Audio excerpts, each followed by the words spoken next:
Katniel hiwalay na. Yan nga ang labis na usap-usapan ngayon matapos kumpirmahin ni Catherine Bernardo ang pagtatapos ng pagmamahalan nila ni Daniel P. In short, Katniel no more after 11 years in together. Labis nga ang pagkalungkot ng Katniel fans o shall we say nakasubaybay sa pagmamahalan ng dalawa.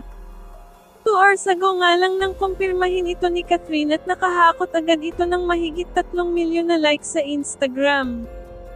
Dito nga ay nilinaw din nila na napagdesisyonan na nilang dalawa na maghiwalay na talaga sila at magtutulungan para tuluyang makamove on. Heto nga ang mga nagbabagang post ni Catherine sa Instagram at kayo na lang ang magbasa dahil di ko kayang basahin maski ako ay nalulungkot din kasi sa balitang ito. Ikaw isa ka din ba sa nalungkot sa paghihiwalay ng Kat at Daniel love team? Like this video if oo.